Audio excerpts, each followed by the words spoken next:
viendront de partout. Allez siéger. Voilà, dans cette émission, je prends... Mais, dernière question sur l'Assemblée nationale. Nous voulons que l'Assemblée nationale, monsieur Pasteur, parce qu'aujourd'hui, vous avez suivi 5 ans passés, tu sais qui n'avait pas de majorité, beaucoup de projets de chef de l'État pataugeaient, rejetés même, lui qui était le président de la République. Et il a dépensé beaucoup de moyens pour maîtriser les choses. Maintenant que nous avons l'Assemblée nationale, que le chef de l'État a la majorité largement écrasante, quels seraient pour nous les objectifs, pour nous, des projets pour cette Assemblée nationale ici?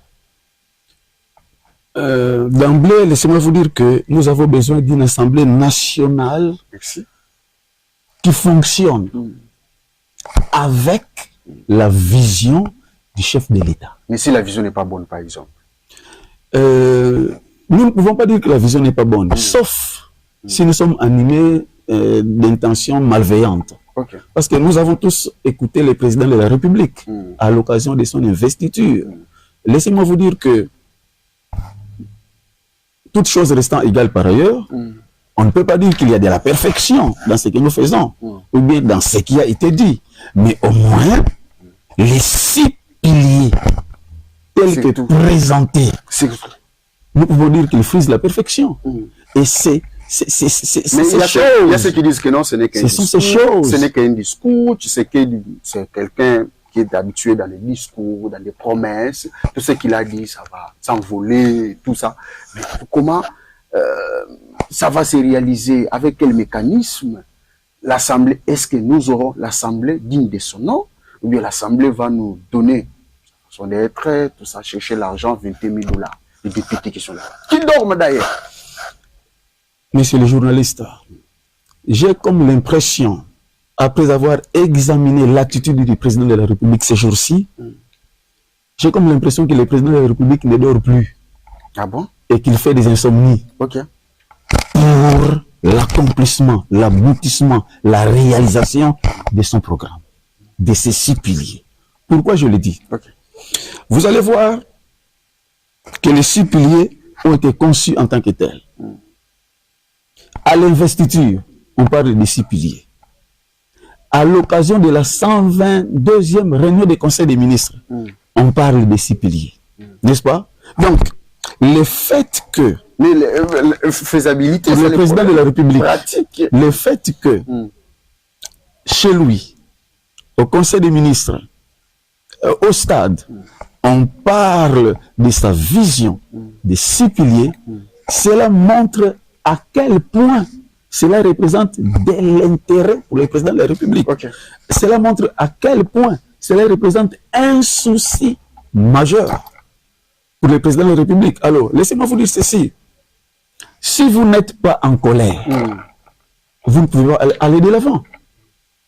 Si une situation quelconque ne vous révolte pas, de manière à ce que cela puisse hanter votre esprit et que vous puissiez en parler à tout moment, comment allez-vous l'accomplir? Comment allez-vous? Mais comment allez-vous l'accomplir? Il y a quand même beaucoup, on dit la vision du chef est fait quand même de beaucoup de choses, 6 piliers. Si on commence à expliquer les 6 piliers ici, c'est énorme.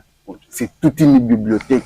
Comment le chef le fera dans 5 ans? Oh, c'est son dernier mandat. En effet, parmi les 6 piliers, dans les 6 piliers, je vois la création d'emplois, je vois la protection du pouvoir d'achat, je vois la sécurité, la défense, la diplomatie, je vois la diversification de l'économie, je vois l'accès aux services de base. Vous voyez, ils sont 6, mais à côté de cela a été ajouté le renforcement de l'efficacité des services publics. Donc, c'est 6, c'est vrai. Sur le plan de l'énumération, c'est beaucoup. Sur le plan des réalités des terrains, c'est beaucoup. Sur le plan de ce que représente notre budget national, la faiblesse, la hauteur du budget, c'est trop, c'est beaucoup. C'est ainsi que moi, personnellement, en tant que président du mouvement Plein Asbel, moi, le pasteur Prince Matondo Massanga, j'avais proposé à l'une de nos émissions passées ici, j'avais dit que la priorité des priorités pour l'accomplissement de ces 6 piliers doit être l'homme congolais. que le feu Étienne Tshisekedi appelé par le passé le changement de mentalité.